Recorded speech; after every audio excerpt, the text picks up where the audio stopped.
예, 오늘 말씀의 제목은 대강절 메시지인데요. 이제부터 우리가 약 4주 동안, 원래는 이게 크리스마스 전까지의 메시지가 나갑니다. 4주간의 메시지가 나가는데, 우리 크리스마스는 12월 19일 날 셋째 주일 날 드리는 걸로 제가 이렇게 생각을 하고 있습니다. 그래서 이번 주하고 다음 주는 이 김봉수 원로 목사님께서 말씀을 전해주시고, 그 다음 주에 대강절 메시지를 두 차례에 걸쳐서 말씀을 드리려고 합니다. 오늘 말씀의 제목은요, 기다림입니다. 기다림. 오늘부터 우리는 교회력에 따라서 예수님께서 오시는 성탄절 전까지 대강절이라는 절기를 지키게 됩니다. 여러분 혹시 대강절이라는 뜻 알고 계십니까? 대강절 어떤 의미인지 알고 계십니까? 예, 말 그대로 대강 보내는 것이 아닙니다. 예, 대강 보내는 것이 아니에요. 그 의미가 아니라는 것을 다 아실 겁니다. 여기서 대강절의 대자는요, 한자로 기다릴 때입니다. 기다릴 때. 그리고 대강절의 강자는요, 내려올 강입니다. 다시 말해서 하나님께서 육신의 몸을 입으시고 내려오시는 성탄절을 기다리는 기간이 바로 대강절이에요. 기다림의 시간이에요. 이 대강절에는 세 가지 의미가 있는데요. 하나는 주님께서 이 성탄절 때 육신으로 오신 것입니다. 이미 예수님께서는 2000년 전에 육신의 몸을 입고 이 땅에 오셨습니다. 그리스도께서 오셨다는 것을 의미하는데요. 또 하나는 주님께서 말씀과 영으로 오시는 것입니다. 말씀과 영으로. 이것은 주님께서 다시 오시고 계시다는 의미를 가지고 있는데요. 지금 우리의 눈으로는 솔직히 예수님을 볼 수가 없습니다. 우리에게 주신 것은 말씀과 그에 따른 믿음이에요. 마지막 하나는요, 주님께서 마지막 때에 영광으로 오신다는 의미를 가지고 있습니다. 이것은 장차 다시 오실, 재림하실 예수 그리스도를 의미하는데요. 예수님께서 그 성탄절을 통해서 예수님께서 이 땅에 오셨을 때는 여러분 구원주로 오셨지만, 이제는 예수님께서는 다시 오실 때 재림주로 오시는데 심판주로 오십니다. 심판주. 잘 아셔야 됩니다. 옛날에 이 기간이 침례를 받기 위한 준비 기간으로 마련되었는데요. 사순절과 같이 이 기간에 참여하면서 금식하는 기간으로 지내왔습니다. 그런데 언제부턴가 이 미국에서 크리스마스의 의미가 점점 이렇게 퇴색되어져 가는 것을 보게 되는데요. 주님은 온데간데없고 오직 이 선물을 팔기 위해서 11월 추수감사절이 끝나면요, 바로 이 성탄절 장식을 하고 그리고 크리스마스 캐롤과 음악을 부르기 시작합니다. 이런 것들로 인하여 대강절의 참된 의미가 사라지고 말았는데요. 이렇게 크리스마스의 의미가 점점 이 퇴색되어져 가는 세대 속에서도 그리스도인들은 어떻게 해야 됩니까? 중심을 잃지 말고 이 기간을 통해서 이 땅에 오신 예수님을 기념할 뿐만 아니라 이 순결한 신부로서 다시 오실 그 예수님을 기다리는 이런 경건의 시간이 되어야 될 줄 믿습니다. 이번 12월 한 달이 그런 경건의 시간이 되시기를 간절히 원합니다.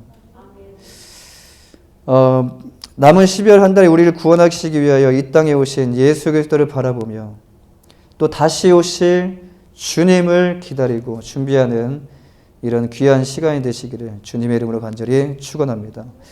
이 대강절은요, 태초부터 종말까지 이어지는 이 역사 중에서 정말 이것은 최대의 사건이었던 예수 그리스도의 생애의 서막인 주의 탄생 기념일을 미리 준비하면서 하나님의 말씀 안에서 우리 자신을 스스로 가다듬는 이런 절기입니다. 예수님의 탄생을 기점으로 역사 또한 BC와 AD로 이렇게 나눠졌어요.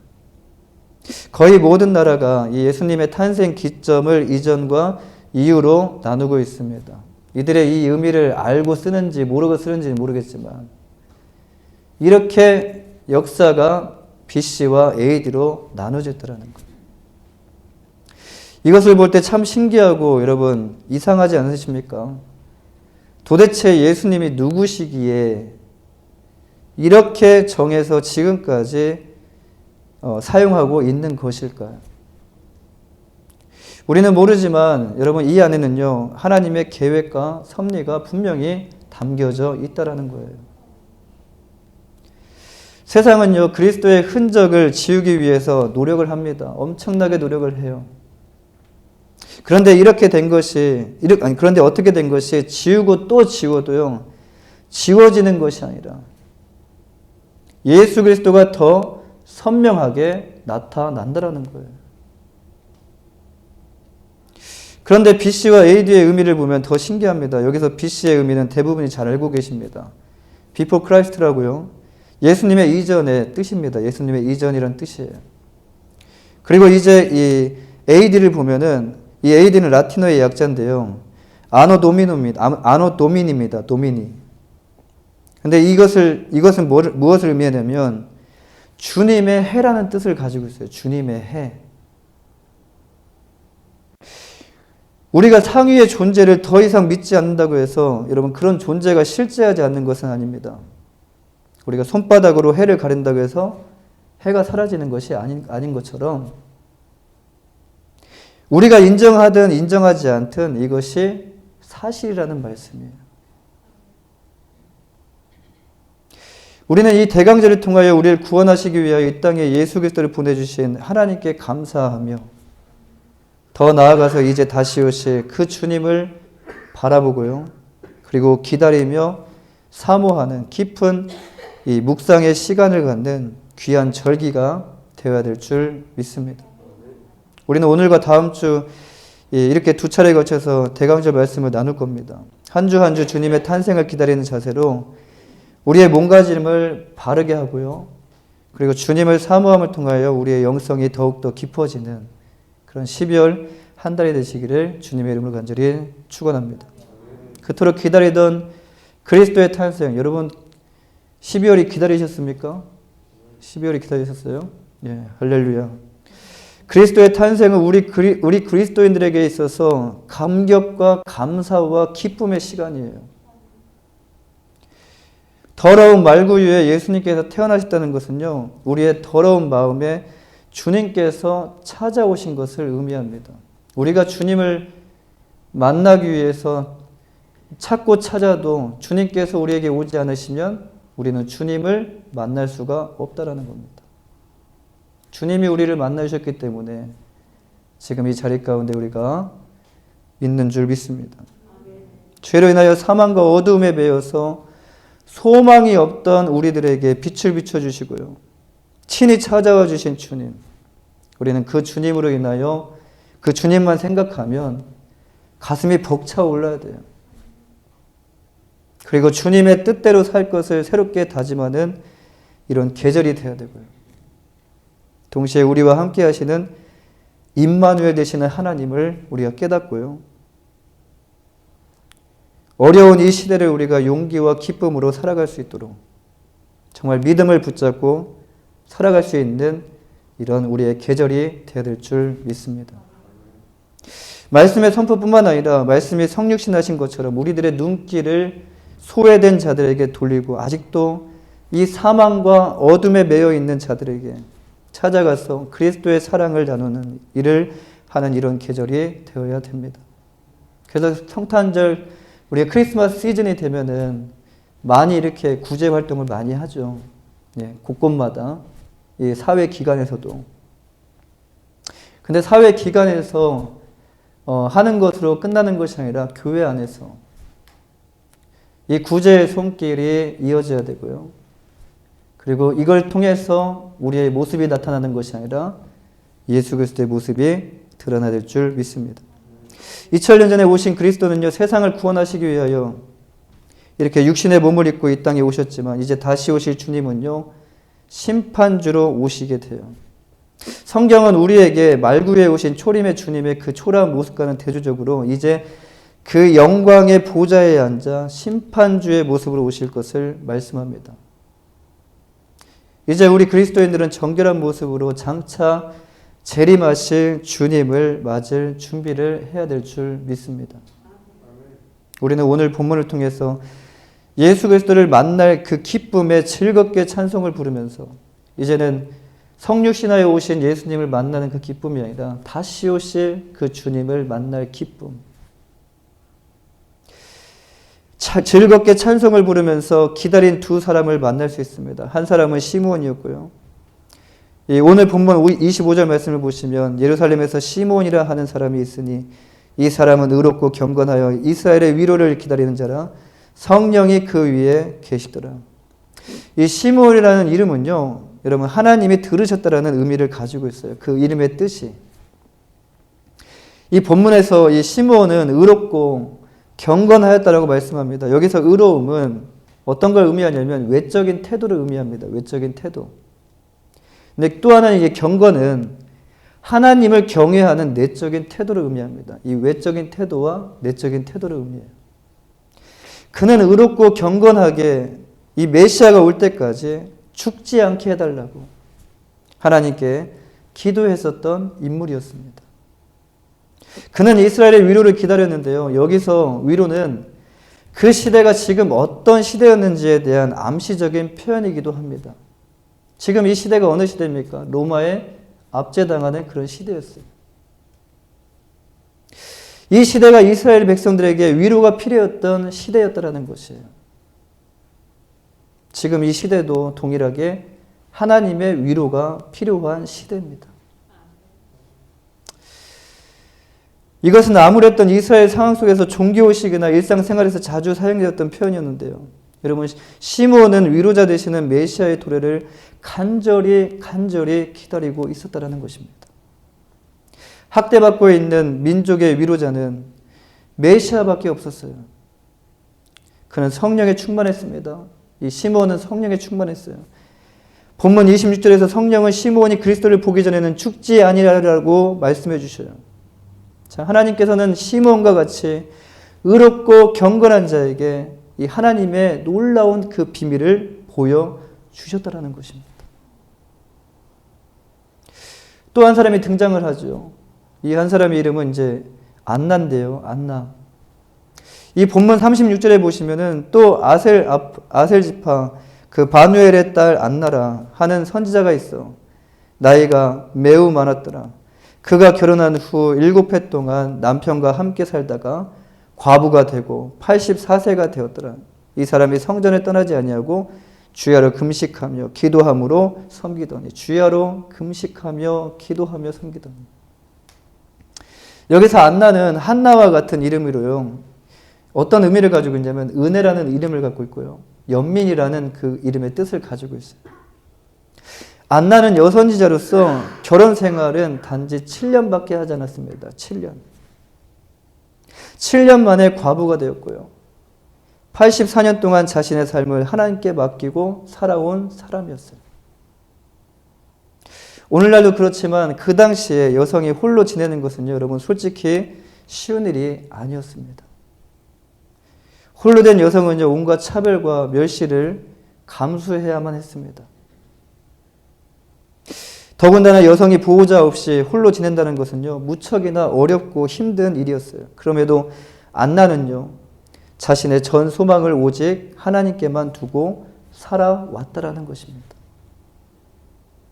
오늘 본문을 보면 그녀는요, 주야로 금식하며 기도함으로 섬기더니, 주야로 금식하며 기도로 섬기더니, 젊어서도 어려운 이 금식과 기도를 늙어서도 온전히 경건 생활에 자신을 하나님께 바쳤다라는 거예요.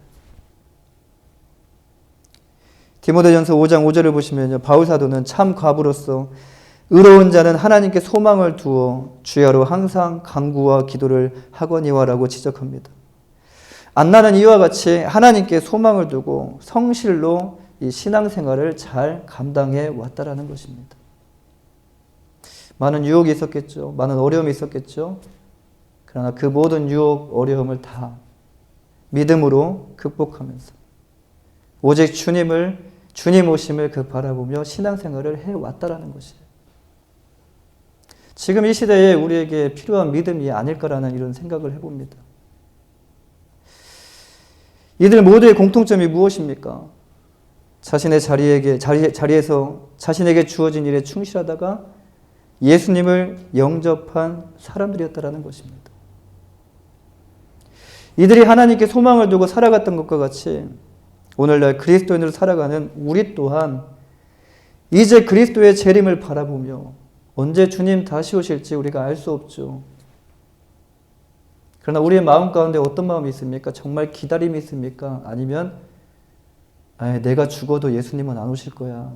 이런 안연한 마음을 가지고 계십니까? 어떤 마음으로 주님을 우리가 기다려야 될까요? 그리스도의 재림을 바라보며 기다림으로 이 시므온과 안나와 같이 일관된 삶을 우리가 살아내야 되지 않을까요? 사랑하는 여러분, 사람들 간의 이 약속은요, 제한된 시간과 공간 속에서 하는 약속입니다. 그리고 이 약속은 언제든지 깨질 수 있어요. 하지만 그리스도의 재림의 약속은요, 이 시간과 공간을 바라지 않고 있어요. 이것은 오히려 기다리는 신앙인의 자세에 더욱 초점을 맞춘 것입니다. 등불을 밝히고 기다리는 신앙을 성경은 분명히 우리에게 말씀하고 있어요. 하지만 이 이사야와 미가 등의 예언에도 불구하고요, 2000년 전에 이스라엘 사람들은 예수님을 귀한 대접을 한 것이 아니라 푸대접을 했다라는 것이에요. 정녕 그가 이 땅 위에 오셨는데 그를 마국간에 모시게 된 이 푸대접은 기다림의 의미를 잃었기 때문입니다. 만민을 구원할 구주로 오신 예수님과 이 죄인을 불러 친구로 삼아 죄사함 받게 하시고요, 섬기는 종으로 고요하게 오시는 주님을 그들은 이 기대 밖에 두고 있었기 때문에 구주의 오심의 의미를 잃고 말았다는 것입니다. 이 구약 역사 전체는요, 오실 그리스도를 기다리는 역사입니다. 그렇죠? 그 약속이나 예언이 오늘 예수 그리스도의 오심을 두고 한 말입니다. 신약 또한 이제 다시 오실 그리스도를 기다림에 대한 말씀이에요. 요한계시록 맨 마지막에 보면 마라나타, 주님 오시옵소서. 할렐루야. 이런 마라나타의 신앙을 우리가 지금 재림하여 오실 주님을 맞이하는 그 기다림, 그 신앙을 가지고 우리가 주님을 바라봐야 될 줄 믿습니다.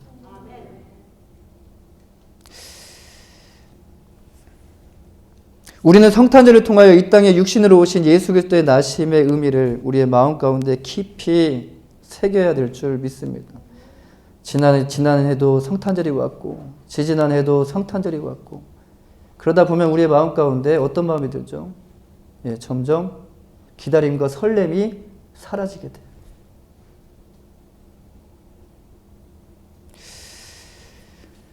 또한 우리들의 삶의 현장에 말씀과 영으로 새롭게 임재해 주실 것을 기다리며 아직도 그리스도를 영접하지 않고 거부하고 있는 이 불신의 세계와 역사 속에 임재해 주실 좋은 소식의 메시지를 우리가 우리의 입술을 통해서 이 메시지가 전달되어야 될 줄 믿습니다. 이것이 바로 오늘날 그리스도인들에게 하나님께서 부어주신 이 전도의 사명인 줄 믿습니다. 더불어 우리는요, 그리스도의 나심을 좋은 소식으로 알고 고백하는 이 삶의 현장이 되기를 간구하는 마음으로 여러분 이 대강제를 보내야 될 줄 믿습니다. 우리를 위한 시간이 아닙니다. 우리의 유익을 위한 삶이 아닙니다. 이 땅에서의 삶은 우리를 위한 삶이 아니라 주님을 위한 삶이 되셔야 돼요. 주님을 위하여 살아갈 때 여러분 우리 안에 뭐가 찾아오게 되냐면요, 고난이 찾아오게 돼요.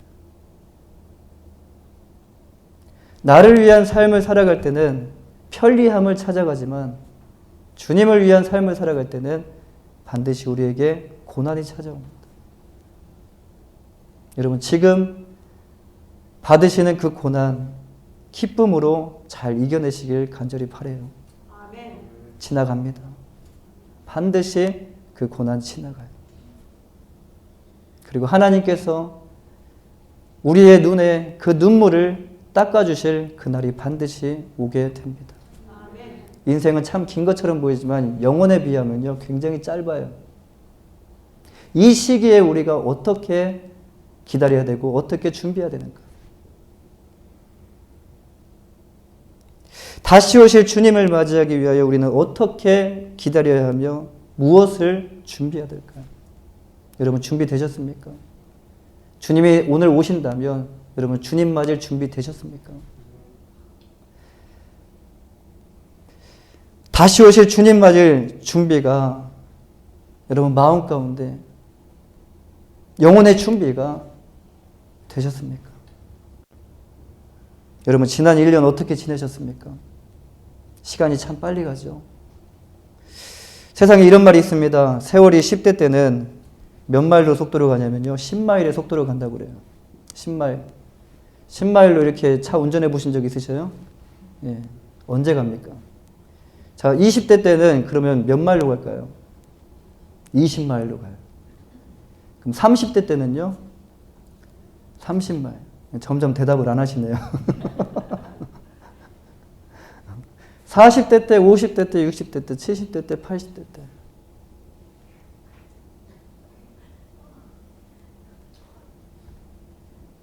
우리 자신의 일에 너무 바빠서 주님과 깊은 교제를 할 수 있는 시간이 없지 않으셨습니까? 여러분 이제 2021년 한 해를 정리해야 할 때가 왔어요. 한 해를 시작한 지가 엊그제 같은데 벌써 2021년도 이 한 해를 정리해야 될 시기가 왔어요. 세금 보고만 생각하지 마시고요. 꼭 이 시기만 되면 막 세금 보고 때문에 머리 아프시고 막 그러시는데 여러분 우리는 무엇으로 정리해야 될까요? 무엇으로 정리해야 될까요? 우리는 다른 것이 아니라 말씀과 기도로 한 해를 시작하고요. 그리고 말씀과 기도로 한 해를 정리하며 마무리해야 될 줄 믿습니다. 이것이 바로 그리스도인의 삶입니다. 말씀과 기도로 주님과 깊은 교제를 하십시오. 할렐루야.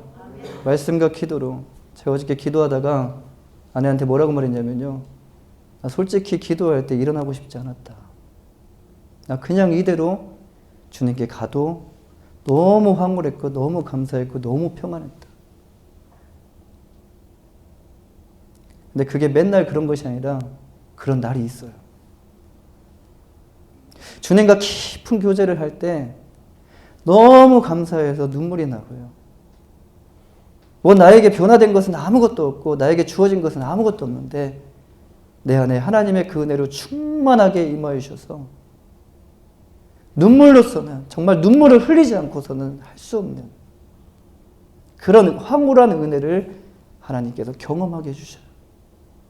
그 어떤 것보다도 정말 이것이 저에게 있어서는 가장 값진 은혜이고 가장 값진 정말 하나님의 축복이라고 저는 생각을 합니다. 말씀과 기도 놓치셨다면 사람이 정말 무릎 꿇는 거 정말 쉽지 않더라고요. 여러분 쉽습니까? 무릎을 꿇는다는 것은요. 어떤 나보다 더 권위 있는 권위자에게 무릎을 꿇는 거나 마찬가지예요.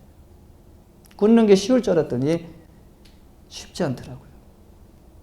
근데 그 권위자 앞에 정말 내가 믿는 그 하나님 앞에 무릎 꿇고 기도하는 거. 그거는 내가 하나님 앞에 승복을 하는 거예요.